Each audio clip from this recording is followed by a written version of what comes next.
The agility with appropriate cultural change and the two-speed model, definitely we are going to manage the change, whatever it is comes. At the same time, we need to create in a platform where we can experiment with the new technologies with an agility track.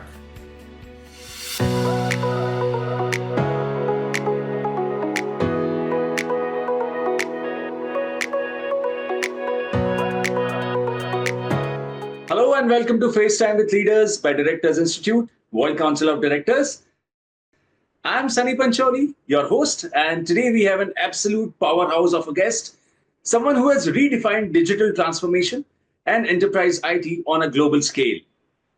If you have ever wondered what it takes to lead massive tech transitions, optimize business operations, and future-proof enterprises with cutting-edge technology, then you are in for a treat. Joining us today is Mr. Narsaiah Banda, a visionary leader with over 25 years of experience in IT global strategy, GCC leadership, steering digital innovation, managing global IT delivery and operations, and shaping the future of enterprise applications and IT and corporate governance. Currently, he is an independent IT business consultant and coach. From leading high-stakes projects for Fortune 500 companies to mentoring the next generation of IT leaders, his impact on the industry is nothing short of extraordinary. But beyond the boardrooms and tech strategies, Mr. Raja is also a passionate mentor, a corporate governance advocate, and a firm believer in giving back to society. So, audience, buckle up. Because in today's episode, we are diving deep into his career journey, leadership insights, and the future of digital transformation. So without any further ado, Mr. Raja, welcome to FaceTime with Leaders. Hi, Sunny. Thank you very much for your kind introduction. It's a very pleasure to meet you today. And thanks a lot for you as well as your Institute of Directors leadership to give this opportunity and to interact with you today. Thank you so much on this show. Great to hear that, Mr. Raja. All right, so it has been said that every successful leader has a journey that did not just happen overnight. It's built on years of learning, challenges, and pivotal moments. So, what I would like to ask you is, let's just go back to the beginning, before the big titles and the global impact.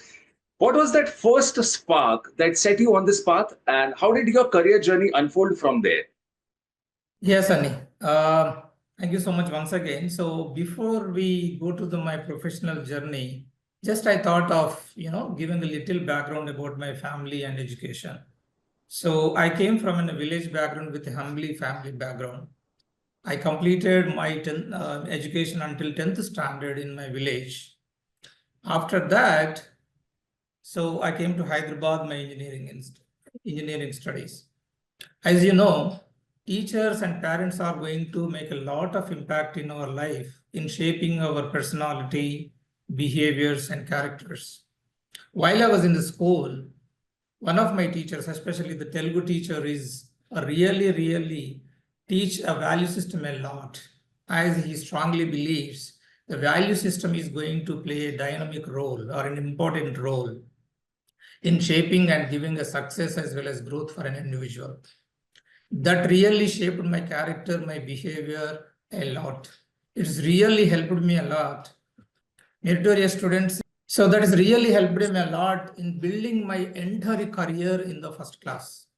It has also helped me to get merit scholarships, and also it has helped me to become an editor of a college magazine at my intermediate level at the junior college.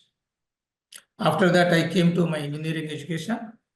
I got my Bachelor of Engineering degree in Civil Engineering. Later, I earned my Master of Technology in Computer Science and Engineering, both from the Usmania University. Usmania University is such a very dynamic place. It is a vibrant place where you are having an opportunity to learn your academics very well as get into the social dynamics also very well. Yeah, as you rightly said, Sunny, actually, it's not there is a one single, pivotal moment that put me on this stage. There are a lot of combination of experiences to really shape my way or my success, whatever is there as on today. Initially, I was interested to civil services side, but it was not materialized that much. As soon as I completed my M.Tech computer science, I got an offer from state government of Andhra Pradesh. So that's where exactly I started my professional journey as an assistant executive engineer, where I got the opportunity to serve a long-term project funded by World Bank as well as International Bank of Rural Development, IBRD. That project was intended to create a social infrastructure and wealth in the long run for the people over Telangana and Andhra Pradesh. The main responsibility at that time was to really manage the World Bank Computer Center operations on day-to-day basis, preparation of the request for proposals, RFPs, evaluation of the different bids received from the vendors, selection of the vendors, assigning the work for them, tracking the progress from time to time, preparation of the status reports, and submitting the World Bank officials as well as the government senior officials. This kind of experience really gave me a lot of exposure and learnings for me working with the senior management and the IAS officers in the government, where I learned a lot. I also collaborated with the technical bodies of the state government like Andhra Pradesh Technology Services as well as National Informatics Center of the central government very well. But there was a little disappointment. I was really feeling I was not really challenged enough as far as the learning of the technology is concerned. But my drive to explore more and learn more really made me to leave that job and landing at the corporate world. So the next journey where I joined was the CNO Financial Group, which is in the Offshore Delivery Center at Hyderabad. In 1998, CNO Financial Group is established as Offshore Delivery Center at Hyderabad. So I was one of the first 10 employees who joined that organization. It is really, really a great opportunity to join the organization at point of time. So Mr. Mohsin Khan is our managing director and India operations head, who is leading the India operations at that point of time.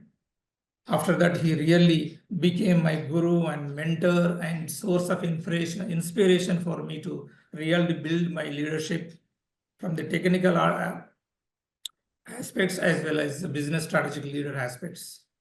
Thanks a lot for him. So it is a very good opportunity for me to really remember all his contributions towards him. So initially, I was given a title of technical manager, assigned the projects of Y2K. You know, Y2K is one of the biggest problem at that point of time. So that project went well for 2 years. As per the given timelines, we completed that project successfully and I handed over to the customers. After completion of that project, I got an opportunity to go to USA for closure of the Y2K project, as well as taking the training on the CMO corporate project management program. That really given an eye-opening experience for me, really. So where I got an opportunity to learn more and understand more about the business. That is a great opportunity to explore and understanding the organization business canvas for me, where what are the different products that really CMO is working on, what are the different channels to promote their products, and what are the different agencies and the distributors with whom they are working, what is the business organization structure, what is the technical organization structure, what are the different technology systems which are there put in place, how the customer journey is going to take place in line with business systems that they are there in the place. These are the different completely eye-opening, apart from the process and workflows and the systems. It gives an ample direction and the knowledge for me to understand the business very well with this visit. Let us stop for some time. So that's my journey about the offshore on-site visit. So on my return, I promoted to the quality manager in the organization. Quality manager is having two components. So one is software engineering process group, ACPG, and the other one is software quality assurance responsibilities. Part of this responsibility, I was assigned a project of CMM level 5 assessment or getting the credibility or certificate of CMM level 5 within 3 years. So that was a good opportunity to collaborate with the top consulting organization like KPMG to start our process improvement initiatives. And also we formed a team where we closely worked and built the complete organization quality management system for us in line with the ISO 9001 as well as CMM level 3 processes and all. So completely we defined the system, we trained the individuals and all, we implemented across the organizations. As per the timelines, in the first year, as per the quality management system, we got the ISO 9000 version, 9001 certificate of the 2000 version within 1 year. Next, as we targeted the CMM level 3 certificate, we got it in the second year. So we continue the process improvement activities to aiming for the CMM level 5. So in a 1 year span that we got the assessment at CMM level 5 as well. So that is the journey about the process improvement opportunities, where really I got a very good exposure in interacting with the consulting organizations as well as the people to define the entire quality management principles. That is given an ample opportunity for me to really implement all my M.Tech computer science, software engineering fundamentals in defining the quality management system. The other component, what I talked about, is the software quality assurance. So this team is really a responsibility to guide the project teams about the process, implementation of the appropriate process, creation of the appropriate project deliverables, make sure the quality process is completely followed and the quality deliverables are delivered to the customer in appropriate process. Yeah, after my quality journey as a quality manager, then the next role assigned for me was the senior program manager. As you know, until that we were starting in a small as well as medium level projects. The technologies incorporated was .NET, Java, Oracle, data warehouse technologies and all. Now we are ready to take up the bigger projects. Process-wise also we are ready as we got a defined and improved process in line with the CMM level 5 projects. So the next assignment was to get more and more projects from the on-site to make sure the delivery is going to be very smooth, process oriented, and we are in a position to help the on-site people take the responsibilities from the on-site to offshore. So part of the journey, enterprise applications transition is one of the bigger responsibility that is assigned to the offshore. I played in a very key role as far as that journey is concerned. So enterprise application transition was a beautiful process where we are going to involve in the steps like due diligence, knowledge transition management process. Then we are going to be involved in the steps like secondary support and primary support and the steady state kind of thing, where without any disturbances, where all the enterprise application support will be brought to the offshore so that we can have a smooth delivery from the offshore perspective. So this is how we travel. This is how I manage my responsibility of the senior product manager. One thing I want to make a note of here, while I am growing and managing my responsibilities at the organization level, I was also equally giving concentration for my continuous learning process, where in this 3 years of period, I completed my MBA as well as project management professional certificate also in this process. At that time, my managing director was very keen in serving back to the society. So with his advice, we really established a CECS, that is Coldings Employees Charitable Society, which was intended to give back to the society in the form of the charity activities. Promotion of the primary education was the key activity that we have taken at a point of time, where a lot of students in the government schools and the private schools were served in the form of giving books, teaching material, science material, social studies material, and giving the required infrastructure for the schools. This is how really we involved in the giving back society activities also as part of the social corporate responsibility. Then I was given the role of assistant vice president. This was a crucial role where there was 2 to 3 main responsibilities were given. One is that we need to continue to bring the enterprise applications from the on-site to offshore is one part. And we have to minimize the spending from the third party spending. So at the time, some of the applications were given to the vendors like Infosys, Capgemini, Deloitte. So the goal at that point of time for me was to transition those applications to the offshore so that our parent company has to minimize the third party spending. Apart from that, one of the other goal was for me is also improve the internal capabilities, like building the technical skills for the organization, building the domain skills for the organization, building the project management capabilities for the organization.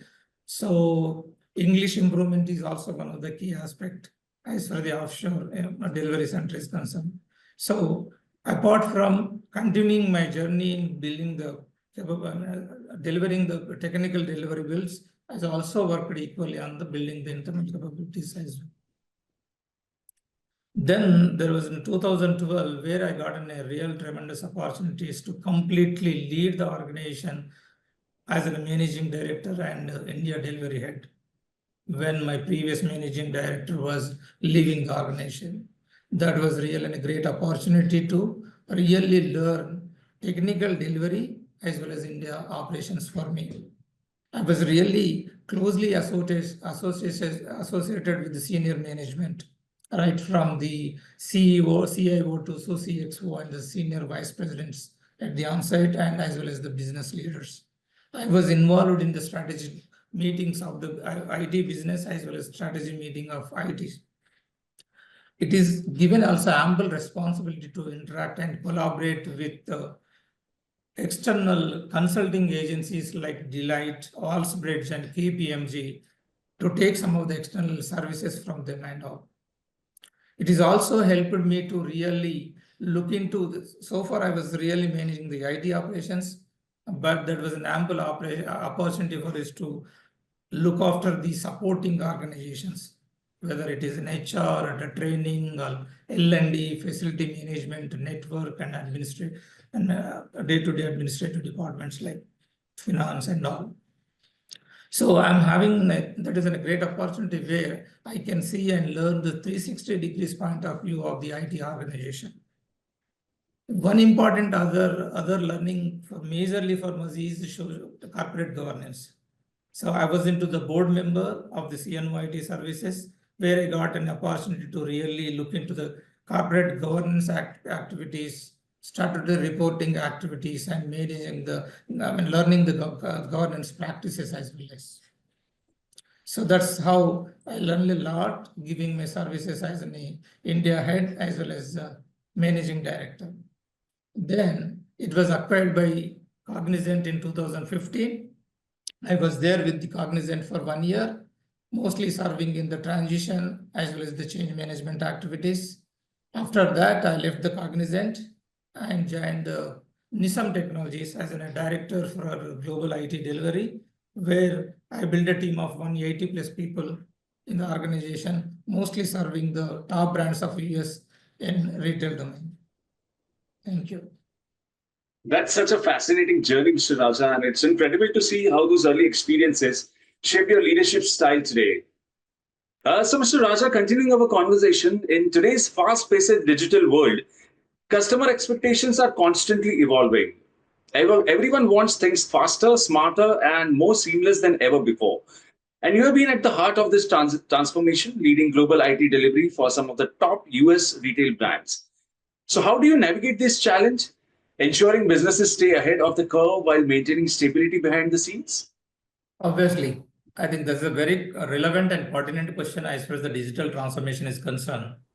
So obviously, it's not that easy to maintain the operational stability over the innovation. So change is the constant in the society.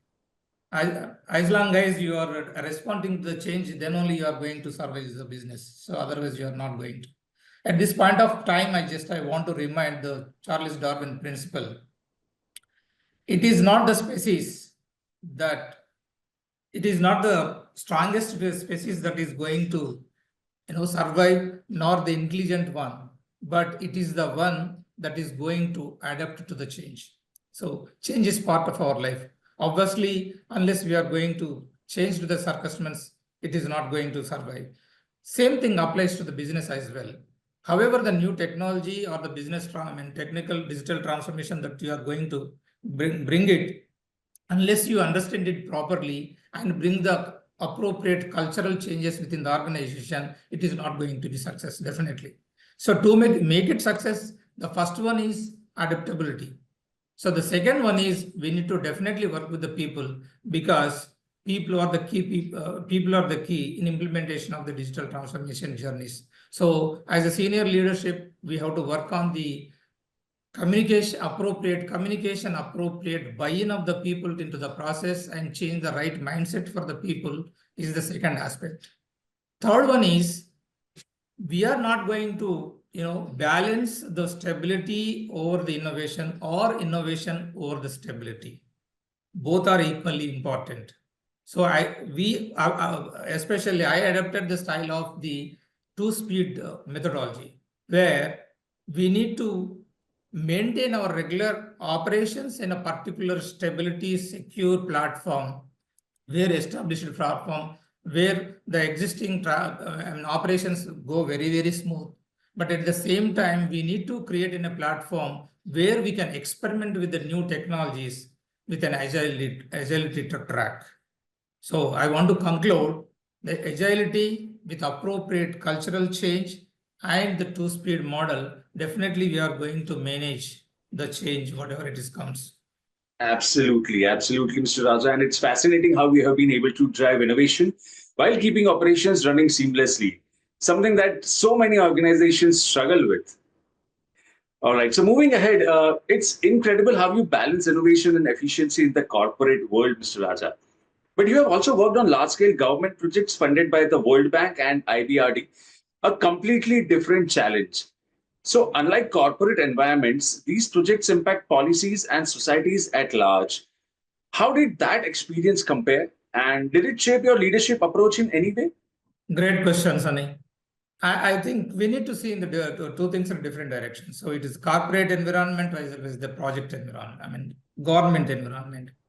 In the corporate environment, always the focus will be on the ROI and the agility, and all the goals will be evolving around the business and the immediately impact to the customer, what exactly is there as far that project is concerned.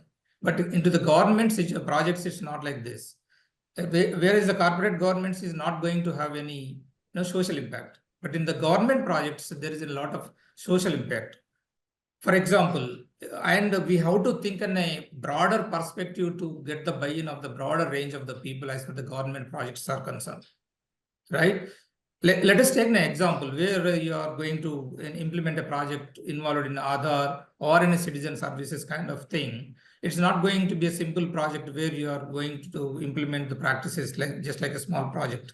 You need to take buy-in with a lot of the stakeholders, consensus building, trust building, create the accountability and responsibility among the people.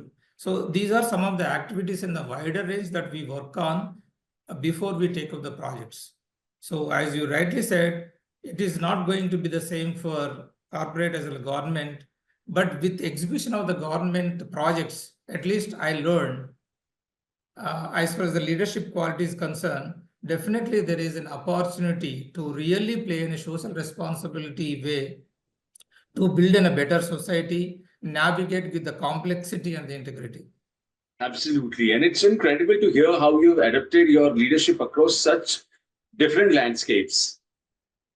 All right. So, moving ahead, Mr. Raja, in today's fast moving tech world, Agile, DevOps, and CI/CD have become the backbone of innovation. But let's be honest, not every organization gets it right. Many jump into these frameworks expecting instant results only to face roadblocks along the way. So, with your extensive experience leading these transformations, what's the biggest mistake you have seen companies make when adopting these methodologies? Great question. Again, yeah, see, bringing any process or methodology and a tool is not a problem, but how you are going to implement in the organization is a problem. these two fancy tools or the fancy shiny platforms, whatever you are going to bring into the organization, is not really going to deliver the value what you are intended to, unless you are going to implement it in the proper direction. I see the scenario, some of the people where they brought in technology and really suffered a lot.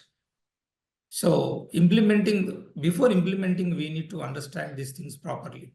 As you rightly said, as far as the Agile methodology is concerned, it is having a beautiful process. I can say people think about it. Why we are doing what we are doing, kind of thing, right? So people need to have that kind of mindset. For example, if you take the Agile process, it is having a beautiful process. First of all, we understand the people purpose, what we are doing. So delivery of the MVPs to the customer is the minimum thing. That is the purpose of the initiative and all. Coming to the next P, people. So people are involved with it, maybe a product owner or the scrum master or the architect or the development team or testing team.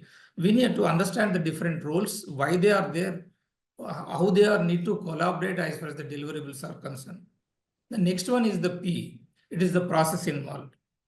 How we are really going to develop the product backlog or the sprint backlog.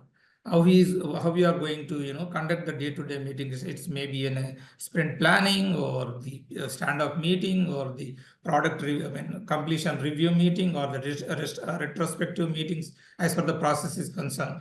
And what are the different tools that you need to work on, like Jira and all? It's a collaborative tool as far as the Agile framework is concerned. So these are the different aspects of the people, process, tools that they need to be understand very well before you take up the implementation.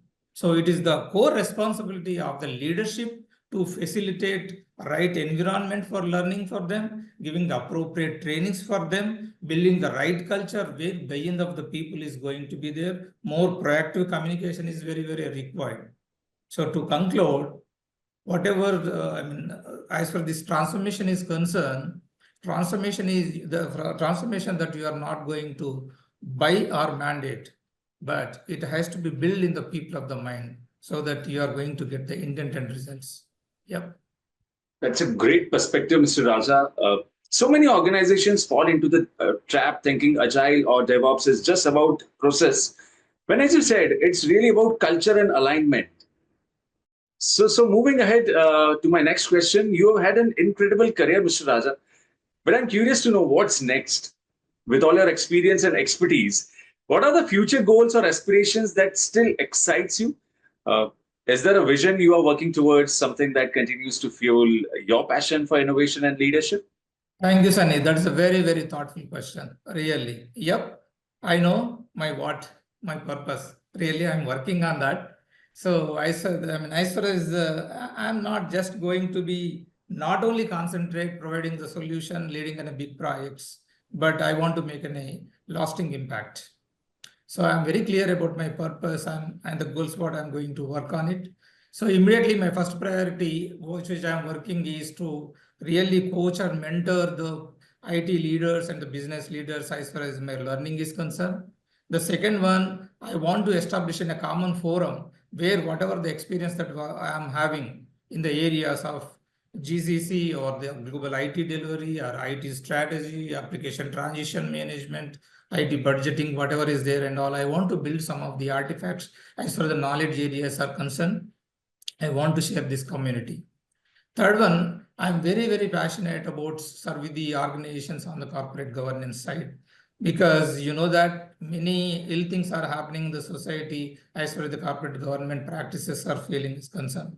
At the same time, the digital transformation, the latest technologies like digital transformation, AI is going to impact a business a lot. Since I'm having the experience in the IT as well as the new technologies, I think I'm more apt for the role to play. So if at all opportunity comes, I'm also thinking to play my role in that area also. Then the fourth one is a part of the continuous education. I'm already pursuing my, continuous learning as well as make me up to date, whatever the new technologies coming, AI and the cloud computing kind of initiatives and all. Definitely, I'm going to continue my learning journey. The last one, but not the least, I am really, really believe in giving back to the society. So I want to collaborate with academia where I'm going to have an opportunity to teach the students whatever the expertise and learning is concerned. So definitely I want to make a real impact on the society, sharing my knowledge and expertise with them. Thank you. Yeah. That's truly, truly inspiring, Mr. Raja. Thank you. Thank you so much, Sunny. It's incredible to see that after everything you have accomplished, your vision for the future is just as ambitious. Yep. Yep, it Great. is. Absolutely amazing. All right. So, Mr. Raja, in today's rapidly evolving business landscape, corporate governance is more than just compliance. It's about fostering trust, accountability, and long term sustainability. So, with your extensive experience in IT governance and leadership, how do you see corporate governance shaping the future of businesses, especially in the digital era? True. Again, yeah, it's very, very important. The responsibility of the idea, corporate governance is increasing a lot. It's not just like the traditional way where the people are going to be safeguard the interest of the investors, or they are going to do the financial performance or the sustainability initiatives and all, and safety and risk management activities. It's not the responsibility of the corporate governance is not just limited to this responsibility. In view of the digital transformation, how the technology is really evolving and all, day-to-day topics of the cyber security threats and the AI decision making and the cloud computing, and what are the new technologies that are coming in the way, how they are going to adapt to really transform their business, where it is going to add value to the customers. These are the talk of the town, talk of the boardrooms every day. To make it really understand it better and make it happen, to make sure the business is going to success, unless the corporate governance is going to understand these aspects and take appropriate initiatives in the governance practices, they are not going to up to date as far as the governance is concerned. So traditional way of doing is one thing, adopting the new technologies is doing one thing, and one more is the corporate social responsibility as well as this ESG concept, where the environmental social governance is. Environmental social governance is going to concentrate on the three P's, so the people and the planet as well as the product. So we need to think about it, how really we are going to, corporate governance is going to add value as far as the profit building is concerned for the businesses. At the same time, the initiatives, whatever the business is taking, how really it is going to add value to the people around us. The third thing is how really it is going to affecting the planet. To make sure and safeguard all these interests, corporate governance is really having a vital role to play to safeguard the interest of the stakeholders. Yeah. Rightly said, Mr. Raja. Corporate governance isn't just about compliance, it's about building trust and ensuring long term success. Agree, Sunny. Yep. So that brings us to the last question of the podcast. And since you have recently joined Directors Institute, Mr. Raja, with your wealth of experience in leadership, governance, and digital transformation, your perspective carries immense value. So I would love to hear, what has your experience been like so far? Yeah, Sunny. I think my experience is very, very tremendous. I can say that. Instead of governance, instead of directors, is really, really playing in a vital role. I can express your success in two C's. One C is about your curriculum. The other C is about how you people are conducting. I think your curriculum is really, really amazing. It is not only covering the traditional aspects of the corporate governance, but you are also build the syllabus for the digital digital governance. It was amazing to see the syllabus really, what are the topics that you people are covered. There is nothing left to all the technologies up to date, whatever is happening in the society as of now, including the cloud environment, AI, and what are the technologies, you name it, and you're going to get it. So the intention of this curriculum is really going to help all the independent directors to make them up to date, apart from the traditional corporate governance is concerned. The third component, already you are covering the ESG concepts, which we just discussed. So your curriculum is really, really excellent and really well developed one. The other one is how you people are conducting the activities. Really amazing. Amazing. I can see that how really people are conducting. The way you people are bringing the very experienced faculty to teach the curriculum in a very systematic manner with a lot of live and practical examples. Also conducting the simulation board. I got an opportunity to really participate in one of the board simulation exercise maybe 1 month back. And you people also conducting the seminars kind of thing. Recently, I think you conducted a seminar in Pune in JW Marriott. Wow, that is a tremendous event where I can see thousands of people really participated, where you really brought the people from different countries ambassadors, where they really given their perspectives, how the corporate governance is really happening in those countries. And also you brought the industry leaders and the government leaders to share the perspective of the corporate governance in the society. Tremendous job really Institute of Directors are doing. I'm really impressed. I really wish you all of them and you're really helping the independent directors a lot, Sunny. Great. It's fantastic to hear that from you, Mr. Raja. And it's always great to see accomplished leaders like yourself continue to invest in growth and governance excellence. Yep, Sunny, I agree with you. All right. So this conversation has been truly insightful, thought-provoking, and inspiring, Mr. Raja. From your journey in driving large-scale digital transformations to your leadership in corporate governance, you have shared invaluable perspectives that are not just relevant, but deeply impactful for today's professionals and aspiring leaders. And what stands out the most is your unwavering commitment to growth, whether it's through mentoring future leaders or optimizing enterprise strategies. So leaders like you don't just build strong organizations, you shape entire industries, inspire change, and set new standards for excellence. Great, truly. So on behalf of our audience and everyone at FaceTime with Leaders by Directors Institute, I want to sincerely thank you for taking the time to share your experiences, insights, and wisdom. Thank you so much for joining in. Thank you, Sunny. Thanks a lot for your all support. Thank you very much. Truly, Mr. Raja, it's been an absolute pleasure having you on the show. And we look forward to seeing how your journey continues to inspire and shape the future of leadership and governance. Obviously, Sunny. Thank you. Thanks a lot once again. Thank you and have a nice day.